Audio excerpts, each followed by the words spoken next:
You're in for a treat this morning. Singer, songwriter, performer, frontman from Zed, synonymous with New Zealand music. Can you hear this in your ears? It's beautiful, mate. Talking about Nathan King. He joins us in the studio this morning. Good morning, Kia Nathan. ora. Good to see you guys. What year was this? This came out in 1999. Wow. So, Pre-millennium. yep, that's Yeah. it, man. Before we get started, I hope I'm not the only one, bro. Mm-hmm. But I'm going to say this. How many times have people said to you, man, you're splitting image of Dan Carter? I every now and again. It Again! happens. Yes. Yes! You see it? Yeah, definitely. Yeah. The weirdest one was I went to an All Blacks game a few months back, and I guess it was just crowded, and I had a hat on, and it was cold, whatever. And a dude just goes, "Hey, it's Dan Carter!" Like, and then everyone started looking at me, and I was like, "Ah!" I was like, "No, I'm not." I was like, "Look at my freaking physique. I'm definitely not Dan Carter." You're like, another 15 kilos of muscle, maybe I can pass Dan Carter. Yeah, exactly. So I just wanted to get out. I've always wanted to ask you that, right? And now our first meeting, I thought, yes, I'm going to get a chance. And I Mate. thought, yes, surely. I'm very flattered. He's a specimen. I'm not. So that new album with Zed is coming out next Friday. So Yes, 23rd. about 8 days away. Yes. Pretty exciting for you. What does it feel like? I mean, you're talking, your first album was around the year 2000. Yeah. Then 2003. Yeah. Then you had a bit of a pause there. Just a small one. For just 21 years. And now album number 3 comes out. I know, man. After 20, it's actually just over 20 years since our last album. It's exciting, nerve-wracking. I'm feeling good though because I'm really stoked with our record and how it sounds and the way it's come together. There's lots of, there's an eclectic mix of vibes on the record, which is really good. Because sometimes you put a record on and it's a certain thing and that's cool. And I've got albums that are some of my favorites that are that way. But then sometimes you want to just be able to put a record on and there's something that everyone will like on there. Yep. It's like, oh, I love those tracks there, and so that's why I love this album. Other people will be like, I love it for these, and so it's one of those. It's like it's really cool, and it's cool for me because it's been put together in a very organic way with all of us contributing a lot to the songwriting. We used to, with our first 2 records, it was very much a solo endeavor where I'd write a song or our bass player usually would write a song. Between the two of us, we wrote most of the material on our own. Whereas this time, I've come with an idea and gone, you know what, instead of me trying to just write this thing and finish it all off, I'm going to get all the boys in on it and let's craft it together. And that's been so fun. It must have been fun. Yeah.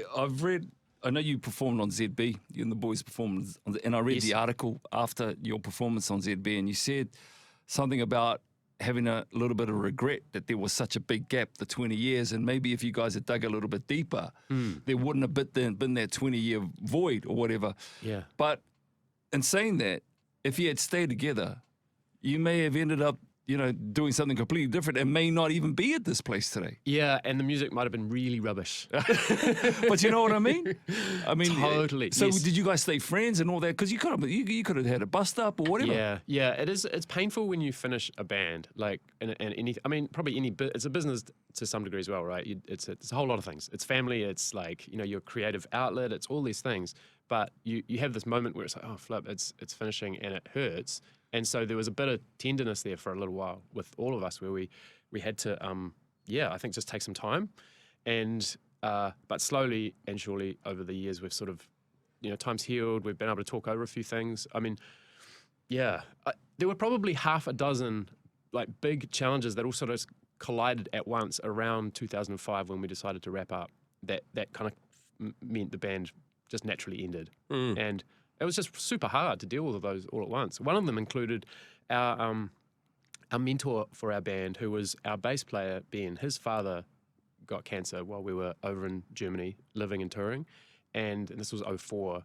And he went downhill real rapidly, and then we lost him in 2005. And that was part of it, because for us, that was like a real body blow, Some people in your life are very special and very important to the momentum of something or the lifeblood of something. And Arch Campbell was one of those very special people to us who, when he was gone, we just felt a little bit adrift. And that was sort of one of, there were probably half a dozen other reasons as well, to do with labels, to do with money, to do with family, to do all sorts of things. But it just happened. Yeah. And it was the right time, I think.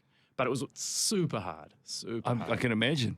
Yeah, much more difficult, right, at that level. Because I mean, when you guys first came out, I mean, the success was massive. You know, the dude. songs everywhere. You're traveling the world. I remember music videos in the States and all this kind of stuff. And you know, I used to be in a band, Nathan. We didn't have the same success as you guys, but when we broke up, What was your band? Yeah, but you what was were it? never in a I band. was in a band. We never even played a live show. We just did some practices. Anyway, we were anyway, it doesn't even matter. No one would know. But I love hearing names of bands. when we the band was called Black River Drive.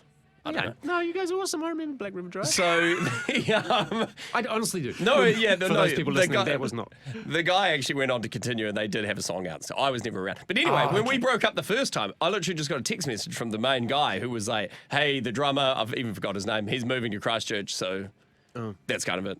I was like, Yeah. oh, all right, that's sort of done. But because we'd never done anything, it didn't really matter, right? But I mean, you guys, like you said, it's so encompassing of all of your lives. You're living in another country together. It's your livelihood, it's your future, Yeah. and then all of the complexities of like family and life. And you start out as, you know, probably young guys with a lot of freedom in your lives, and then Huge it freedom. starts to get a bit more like, oh, I've got a Yeah. mortgage now, and I got kids, and they're going to go to school somewhere. And how does Yeah. There wasn't the kids thing hadn't sort of come on the scene, but yeah, a couple of us were married, and it just starts that process of like growing up and not being Peter Pan anymore and having to face some realities. And Yeah. there were mortgages and there were those sort of things. So was there an event or was there a moment that you thought it's time to get back together again? Or was it just a gradual Yeah. thing that happened? Yeah, no, there was a moment where we got.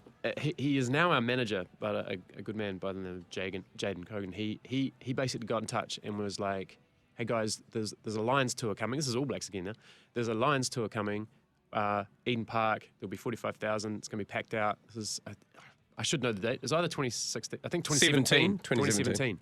And he said, "Would you guys play the halftime show?" And we were like, "Oh, Eden Park." Like full, even though they're not there to see us, it would Yeah. still be a buzz, you know. Yeah. Like, and so we all talked and went, "Oh yeah, let's just do it. Yeah, go on." And so we did, and we all just had such a good time. It was a short set. We just played some hits, and crowd loved it. But a bit of a sing along, and we went, "Hang on, we should do this some more. Like this is good." So we started getting the odd show, just tentatively put a few shows out there. Did a bit of a 2019 comeback kind of vibe. Played the Power Station in Auckland, and did a few shows in Christchurch. They sold out, and we're like, "Oh no, this is a good time. Like we're really enjoying this now, and I feel like we've all grown up. You know, some of those past hurts have healed, and we're just enjoying and really appreciating being able to play live again as a band, and not having those stresses we had of, oh, we've got to make a living out of this. We've got to all these things that were sort of caving in on us. It felt like back then, and off we went, and it kind of got to the point where we were like, we would want to keep doing this for more. You know, we want to do this more and get more opportunities. So how do we do that? We're like, well, we've got these little new tunes floating around. I've written this thing, and Ben had written something, Andy had written something, and so next thing we're like, well, let's just have a little jam on some new things and see what happens. And Yeah. one thing led to another. It was really organic and natural and cool, kind of like starting over. Wow. Well, sit tight because this has been a really, really insightful and really entertaining chat with Nathan. More from Nathan next. We talked about the band. Nathan, good morning again to you, bro. Good morning, good It's morning. been really nice having a quick chat off here Yeah. as well to you. Yeah. We talked about the reforming of the band. It seemed like it was a kind of like a seamless thing from 2017. You guys got together, you played in front of a packed stadium at Eden Park, and you thought, yep, that's all good to go. Let's go for it. Yeah. But while you were talking, you didn't sort of highlight any challenges that you had along the way. Were there? That's right. Were there any? Yeah. Like as in post 2017, like jumping back in. About coming together as well. Yeah. No, it was pretty cool. It was Okay, pretty cool. cool. It felt like a real, just cathartic process, actually. Yeah.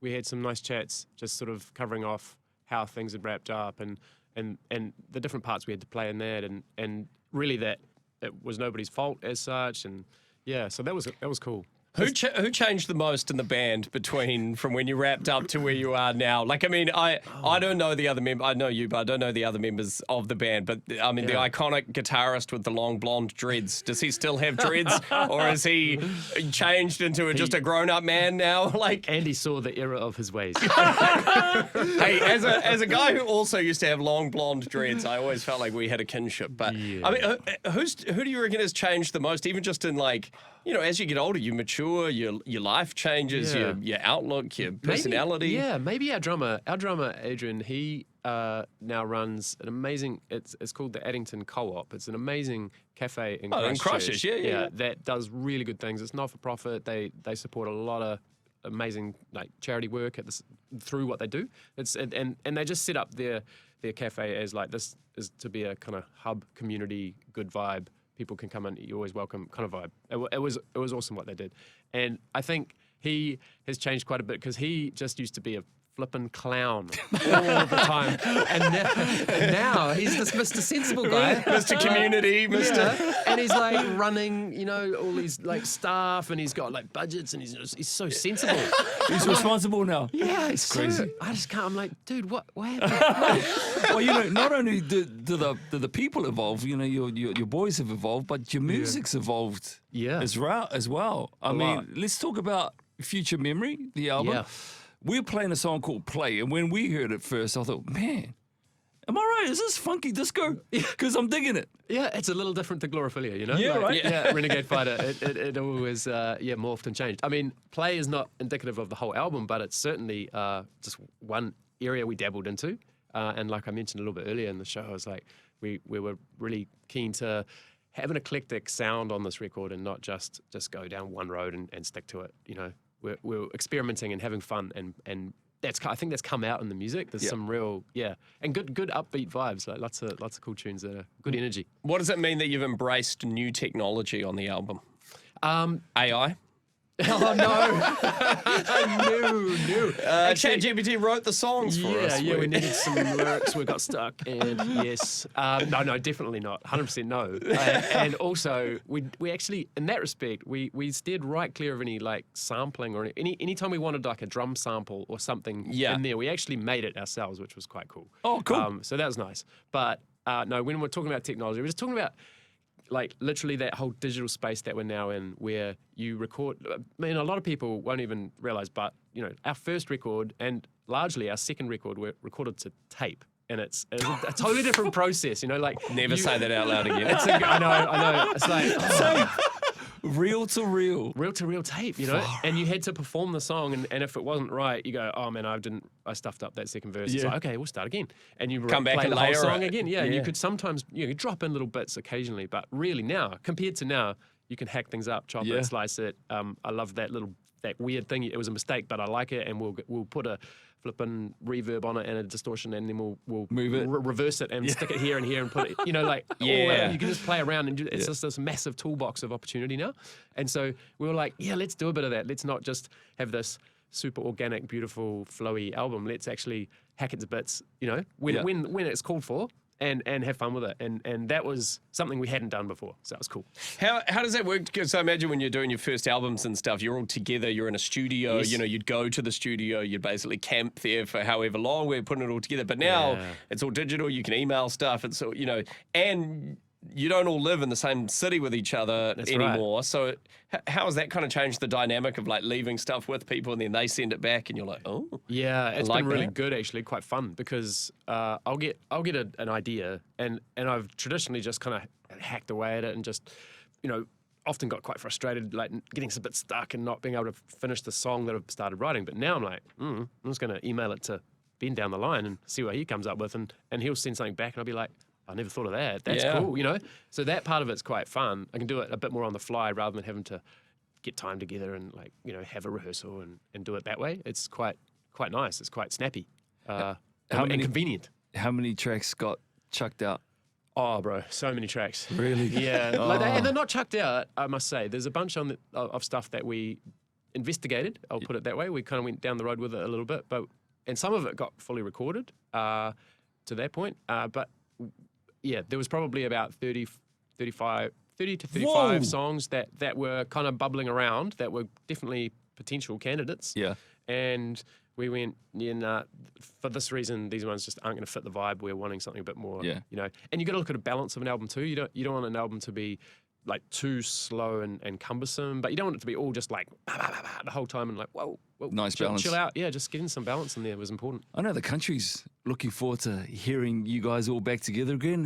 What's the reception been about around your peers with you guys Oh, coming back. Yeah, Yeah, I yeah, bet, I really bet. supportive. And I think as well, just having grown up a little bit, it felt like in the Grown up a little bit. yeah, a little bit in the 2000s, around that late 90s time, New Zealand music just suddenly clicked, and there was this big push for all of a sudden we were right up there with international artists. Like it was a big deal to be an artist doing well in New Zealand from New Zealand now. So you had all these bands, Feelers, Stella, Big Runga, Samuel Dub, all these guys just started coming out of the woodwork at the same time, and we were sort of in amongst all that.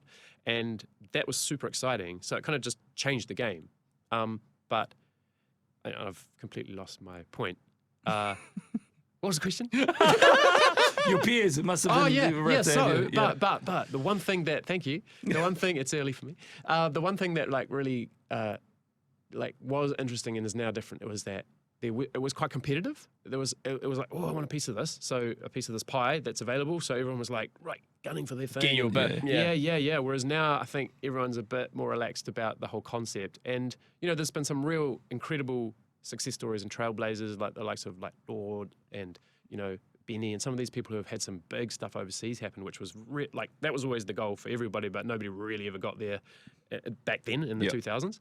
Apart from it had been a Crowded House thing from that's another generation. But anyway, so everyone was like just kind of in a subtle way, kind of almost fighting for it, And, Yeah. But now I feel like we're mates with all these different bands who before we probably viewed as competition almost, and now we're just like, oh, we're just mates, Rodney from Good Shirt, like he's a good buddy of mine, and yeah, That's it's just awesome. all that, yeah, it's so good, it's so good. Alrighty, dude. So the new album is coming out next Friday, so the 23rd of August, Future Memory, and you're doing like a launch party gig as well with this? Yes, we are. It's something a little different. We'd considered where we should play and what we should do, but we've settled on playing a show, quite an intimate, cool vibe, and it's in Akaroa, just out of Christchurch. It's over Banks the hill, Peninsula, Banks right? Peninsula, Yeah.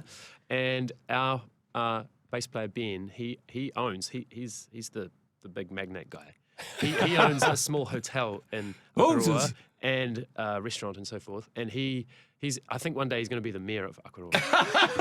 And he's like, let's come and have the party at my Yeah, place. yeah. And so, yeah, we're going to have this launch there, and there's going to be some competition winners arriving from various parts of the country, and it's going to be awesome. Yeah, It's awesome. Great. Well, if you can check it out online if you do want to grab tickets. I know for most people it's probably sort of too far out the way, but if you are in the Christchurch area, it's worth the drive. A beautiful drive anyway, and you get vinyl if you head along Yeah. and purchase a ticket. Yeah, we have got a sort of packaged up deal, so a ticket includes a copy of our album on vinyl, first pressing, very special. Very I'll tell you classy. what, It sounds like a classy event. It's going to be classy. I tell you what, if you can, go down and grab that vinyl, because I reckon in about 10 years' time, 20, 30 years' time, you don't want to be able to afford that vinyl. So nice work, bro. There you go, there you Nice go. work. Nathan, it's been awesome having you in studio, bro. too, brother. Don't be a stranger, eh? All right. Come back and join us again. Sounds good.